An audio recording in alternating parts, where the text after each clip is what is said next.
Hi,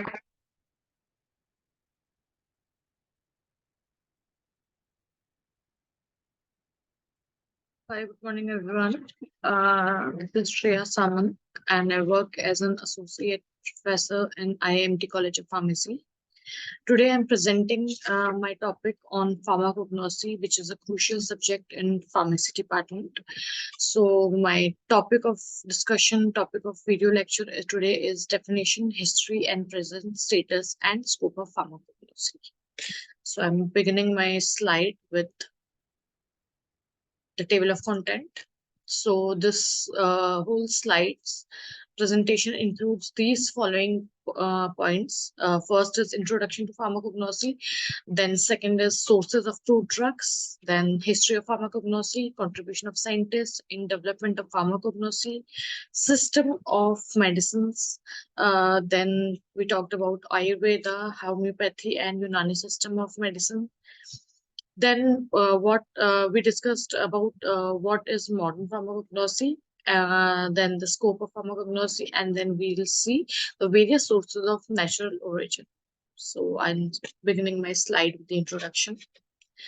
Pharmacognosy is defined as the scientific and systemic study of structural, physical, chemical, and biological characters of crude drugs, along with their history, method of cultivation, collection, preparation for the market. So the word pharmacognosy is derived from a Greek word pharmakon and uh, gignosko. So pharmakon means a drug and gignosko means to acquire the knowledge. So basically, pharmacognosy stands with to acquire the knowledge of a drug. Pharmacognosy embraces the knowledge of the history, distribution, cultivation, collection, selection, preparation, commercialization, identification, evaluation, preservation, standardization, transfer, and storage of drugs. So, pharmacognosy, like I said, this is a subject in pharmacy, which is taught both in bachelor's and in diploma pharmacy student, as well as we have this subject as in the master's degree. So pharmacognosy is basically a subject of crude drugs obtained from plant, animal, and mineral origin. So basically, whichever drugs we have obtained from the nature, they comes under pharmacognosy, which includes the plant's origin, animal's origin, as well as mineral origin. So pharmacognosy is basically concerned with studying of the different aspects of science. So first of all, for the first aspect is the taxonomy. So taxonomy is basically the practice and science of categorization or classification in which the things are organized into different groups or types. Then the next another concern of pharmacognosy is about the distribution of natural products which are available worldwide. Other than that, we study about the different the description of plants as trees, shrubs, or perennials. Also, we study about the active chemical constituents from the natural sources like glycosides, carbohydrates, tannins, volatile oils, etc. We also go through the biosynthesis and storage places of the active constituents. Other than that, there are various other factors which I'll take you in forward. So this is the sources of crude drugs. So basically, what all so I have differentiated here all three categories, which is plant, animal, and minerals, and I have given the examples of each of the categories from which we obtain crude drugs. So in plants, the first and most common example is neem. Then the next is babool, tulsi, saffron, clove, and vinca. The picture which I have pasted in below here is of the vinca flower, which is also called sadabahar in Hindi.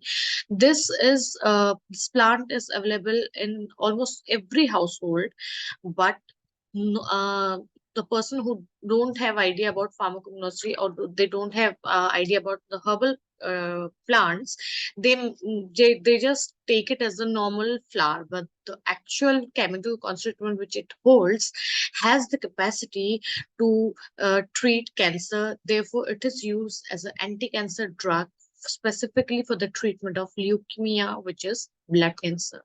Now, talking about the drugs, crude drugs which we obtain from animals. So it includes honeybee, beeswax, silk, insulin, shark liver oil, etc.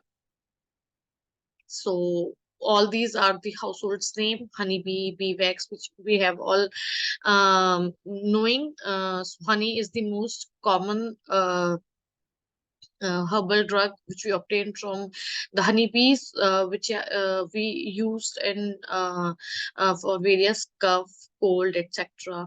Bee waxes are used for treating, sorry, for making various cosmetic products like lipsticks, etc. Insulin is the uh, animal source of drug which is obtained from human pancreas, which is used to treat diabetes, which is the most common prevalent indication disease spread across the world, specifically in India. Next is shark liver oil or cod liver oil. So these were the drugs which we obtained from minerals, sorry, animals. Now talking about minerals. So chalk, bentonite, asbestos, talc, kaolin, fuller's earth. These are all the minerals obtaining crude drugs, which we have. Which we got from the minerals, which we use in various form in the pharmacy, in the medicinal industry. Now moving to the next slide. So here we'll be discussing about the history of pharmacognosy. So, pharmacognosy is the only branch, I would say, of pharmacy which is as old as the human civilization. As we all know, the herbal drugs back when there was no industrial revolution, there was no use of technology or industries, etc. People used to treat various different ailments using herbal products, which they prepare in their homes. So I would say that the history of herbal medicine is from the beginning of human civilization, and the use of medicinal plants dates back to the prehistoric ages. Pharmacognosy is the most ancient system of medicine. The evidence of pharmacognosy can be found across ancient civilization, and this knowledge helps pharmacists even today. In India, the medicinal properties of the plants are first described in the two Vedas, which is Rig Veda and in Atharvaveda, which is 3500 to 1500 BC. This old, from which Ayurveda has been developed. Pharmacognosy plays an important role in linking between the various system of medicine and addressing the principles of traditional and various system of medicines. Now, next, I'll discuss about the contribution of scientists in the significant development of pharmacognosy. So here, I have mentioned few very important scientists who have contributed in the development of the subject pharmacognosy. So first, we'll discuss about Hippocrates. He was 460 to 370 before Christ aged. He was a Greek scientist, also known as the father of medicine. He worked on the human anatomy and physiology. Next is Aristotle and Theophrastus. So these both are well-known philosopher and scientists who are known for their writing of animal and plant kingdom respectively. Next is Dioscorides. So he was a Greek physician who have published 5 volume of book entitled De Materia Medica in 78 AD, which has described more than 600 medicinal plants. Next, the scientist is Pliny the Elder, who is a Greek botanist. He collected and described a large number of medicinal plants and their uses. The next is a German scientist called Sadler, who has wrote a book called Analecta Pharmacognostica in 1815. And in this book, he introduced the word pharmacognosy. Next is Galena. He is a he's a Greek pharmacist who has worked on the extraction of chemical constituents from the plants. So this slide has described that from the past many years, there are several scientists who have worked on herbal drugs, who have worked on human anatomy, who have worked on animal and plant kingdom, who have worked on various medicinal plants and their uses, and who have worked on the extraction of the chemical constituents from the plants. Now, talking about the chemical constituent is basically the chemical which is responsible for the mode of action of the drug, due to which the drug is being working. Coming to the next slide. Here, I have mentioned about various system of medicines.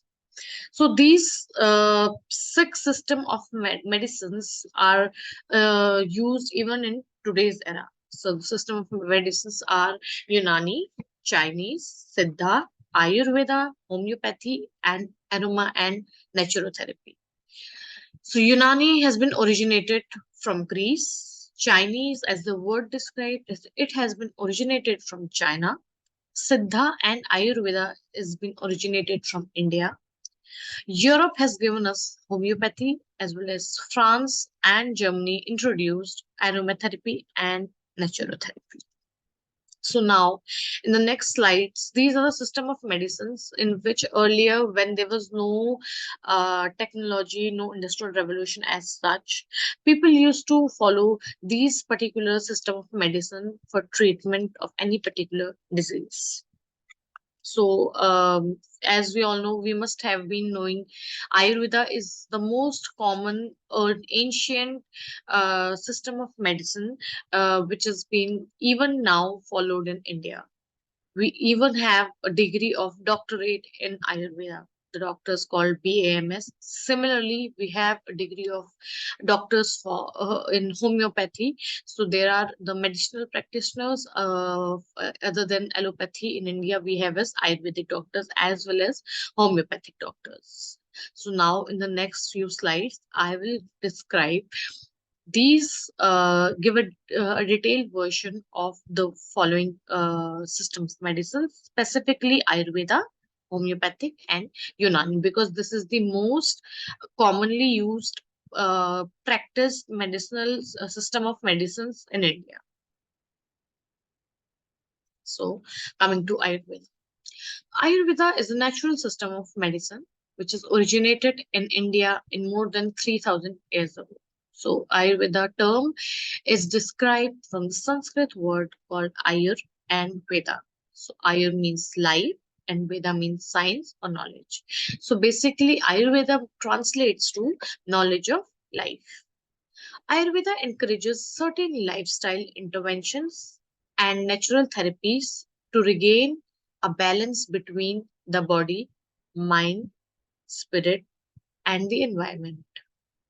Ayurveda treatment starts with an internal purification process followed by a special diet, herbal remedies, massage therapy, yoga, and meditation. The concept of universal interconnectedness, the body's constitution, which is Prakriti, and life forces, doshas, are the primary basis of Ayurvedic medicine.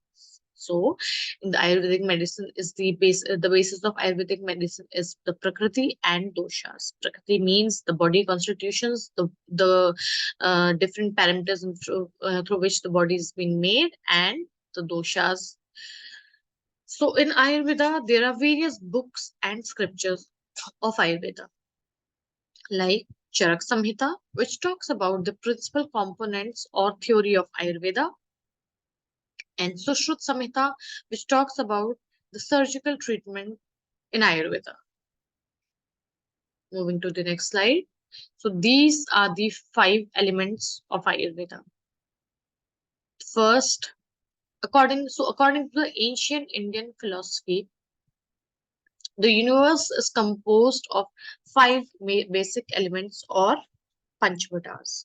So the Panchbhutas are Prithvi, Jal, Tej, Vayu, and Akash. And like the diagram is completely describing it, Earth means Prithvi, Jal means water, Tej means fire, Vayu means air, and Akash means space. So our human body is being made, as per the Ayurveda, our human body is made by these Panchbhutas, in which water has the most contribution in forming the human body, which is 72%, followed by earth, which is Prithvi, which is 12%, followed by 6% of Akash, which is space, 6% air, which is Vayu, and 4% fire, which is Tej. So these Panchbhutas serve as the foundation of all diagnosis and treatment modalities in Ayurveda. Basically, everything in the universe, including food and bodies, are derived from these bhutas. So, before talking to the Ayurveda, I just want to move back to the aromatherapy and naturotherapy and just want to give a brief description about what aroma and naturotherapy is, because the remaining are the much known therapies and system of medicines in India. So naturotherapy or natural care is the practice using simple methods of treatment. So basically, like water treatment, fasting, using different diets. So these are the factors which are included in treatment, which comes under the naturotherapy. Next is aromatherapy. So in aromatherapy, the use of volatile oils and chemicals is being used to alleviate the disease or the symptoms. In aromatherapy, we use sandalwood oil, rose oil, jasmine oil, etc. Coming back to the Panchbhutas. So, Ayurveda is based on the philosophy that body and universe is composed of these Panchbhutas, and they exist in the human body as three doshas. So these three doshas are Vata, Kapha, and Pitta. So Vata means is related to the movement in the body, and it governs the nervous function. The nervous system basically is governed with the Vata. So this Vata is the dosh which controls the other two dosh, which is Kapha and Pitta. Pitta means in Sanskrit tap. Tap means energy or fire. So all the body parts which includes or which involve or which uses heat to work comes under the dosha pitta. So digestive system, which requires energy, or regulation of body temperature or other transformation of body, comes under pitta. Talking about kapha, so kapha means to embrace the response to embrace the formation or perseverance of the body. So it provides immunity and strength to the body. So these are the three doshas. So moving forward to next system of medicine, which is homeopathy. So as discussed earlier, homeopathy is a system of medicine which is quite common in India. There are doctors who are specialists on homeopathy, and we call them homeopathic doctors. So this is founded by German doctor. Homeopathy is basically founded by German doctor Samuel Hahnemann in 1790. It is derived from the Greek word homeo and pathos.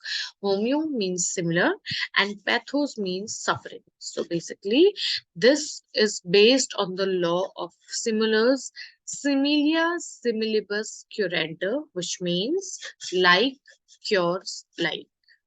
So basic theory and concept is based on similia similibus curanter, means let like be treated like. This is the basic foundation of homeopathy. That means a disease will not recur if the root cause of the disease is removed completely from the patient. So next, we'll talk about Unani. Unani system is one of the oldest medicine in the world and which is still practiced in all parts of the world and still is practiced in India. Unani medicine is an ancient form of medicine developed by the Greeks in 460 BC. It is then spread throughout the Roman Empire by notable scientists such as Galen, etc. Unani is derived from the Greek word Ionia, the Greek name of Asia Minor coastline, from the Arabic word Al Yunan. India was then introduced to Unani medicine in the 13th century, especially during the Mughals invasion. Today, Unani medicine is practiced mainly in India by Muslim physicians, also known as Hakims. Unani medicine is divided into two parts. The first is theory, and the second is practice. And the theory is further divided into three parts: the theory of naturals, the theory of causes, and the theory of science. Moving to the next system of okay. Uh, so here we have discussed all the three systems of medicines: Ayurveda, homeopathy, and Yunani. Now let's talk about the modern pharmacology. Modern means when the technology started, when the industrial revolution helped. After that, how does the pharmacognosy develop from the initial to the modern phase?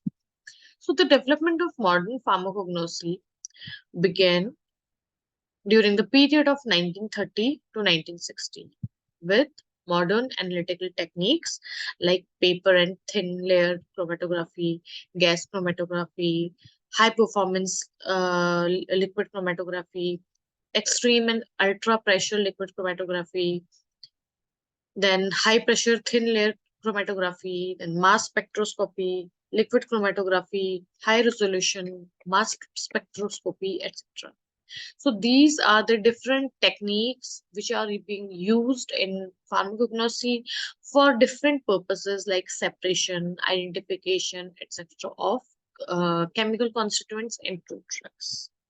So here I have described three techniques which we used in pharmacognosy, which is first is thin layer chromatography. So if we talk about thin layer chromatography, TLC, also known as TLC, this is the most common and most simple uh, technique. So it separates the components in non-volatile mixture. So this picture denotes the TLC technique. So chromatography is basically it basically separates the components in non-volatile mixtures, and the separation of a mixture. So if talking about TLC, which is thin layer chromatography, here the separation of a mixture is done by passing it in a solution or a suspension through a medium in which the components move at different rates. So, like shown in the figure, the TLC plate is kept inside a mobile phase in a glass jar or a glass beaker, and we have put the spotting line, and as per their different rates of moving, they will be separated. So the mobile phase is the one, and then there is stationary phase, and the chamber which is used, or the glass beaker which is used, is called as TLC chamber. Next is HPLC. HPLC, also known as high performance lipid chromatography. As the figure depicts, it is used to separate, identify, and quantify each component in a mixture. And so basically high performance liquid chromatography is also known as high pressure liquid chromatography. So it is a technique used in analytical chemistry which is used to separate, identify, and quantify each components in a mixture. So it relies on a pump like shown in a figure to pass a pressurized liquid solvent containing the sample mixture through a column filled with solid adsorbent materials. Each component in the sample interacts slightly different with the adsorbent material, and each component in the sample interacts slightly different with the adsorbent material, which causes different flow rates for the different components, uh, and leading to the separation of the components as they flow out of the column. So this is how the HPLC works. Next is mass spectroscopy. This is another analytical technique which is used to measure the mass to charge ratio of ions, and the results are presented in a mass spectrum, which is a plot of intensity as a function of the mass to charge ratio. Mass spectrometry is used in many different fields and is applied to pure samples as well as complex mixtures. A mass spectrum is a type of plot of the ion signal as a function of the mass to charge ratio. And these spectra are used to determine the elemental or isotopic signature of a sample, the masses or particles and the molecules, and is used to elucidate the chemical identity or structure of molecules and other chemical compounds. So basically, again, if you go back to HPLC, so this is used basically in the analytical chemistry for separating, identifying, and quantifying different components in a mixture. So basically, if there's a mixture in which we have our crude drug extract, some foreign material, foreign particles, so this is used to separate our crude drug from the mixture. It basically depending upon the pump which passes the pressurized liquid solvent and which contain the sample mixture, through which the column is filled with a solid adsorbent material. And then this mass spectroscopy also has, but in mass spectroscopy, the analytical technique, we used to measure the mass to charge ratio of ions. Moving to the next slide, which is a scope of pharmacognosy. So there are various different scopes of pharmacognosy. It's a growing field forever. So we'll start with the first scope, which is cultivation and domestication of medicinal plants. Cultivation means to cultivate medicinal plants, and domestication means same cultivation in our farm or house, whole land, etc. The next scope is isolation. Before that, I just, in simple words, I would like to give an idea. So, pharmacognosy, again, like discussed before, it includes a systemic study of food drugs from nature, which includes history, distribution, cultivation, collection process.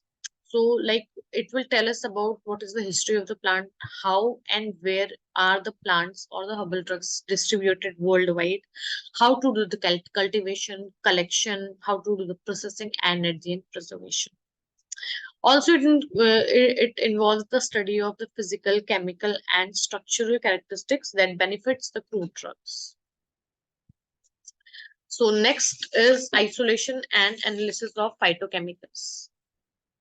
So phytochemicals are the chemical constituent, also known as active constituent, which are used in extracting, or which are used in making the herbal drugs.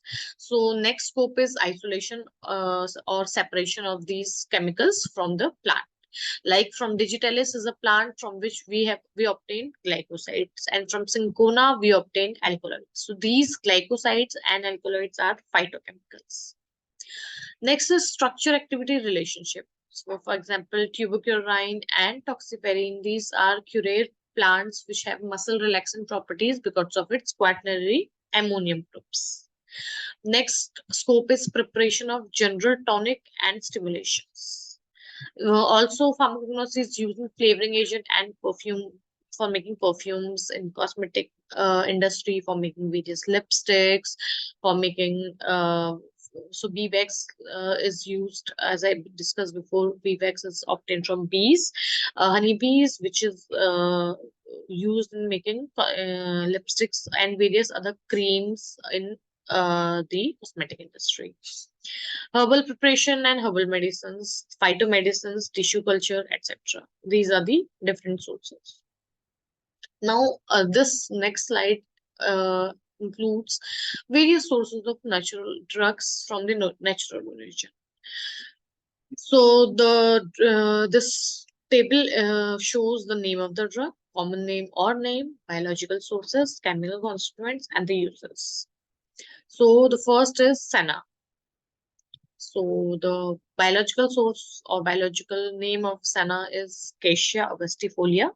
The chemical constituents is sanoside A, B, C, and D, and the uses is laxatives. Laxative means the antidiarrheal drug, which is used to treat constipation. Next is digitalis. Digitalis is a plant which has biological source called Digitalis purpurea. The chemical constituents are digitoxin and digoxin, and the uses are cardiotonic. So cardio means heart. So these are used to treat heart illness. Next is amla, very commonly used fruit which we are known since ages. It is used. It is a fruit which is eaten raw.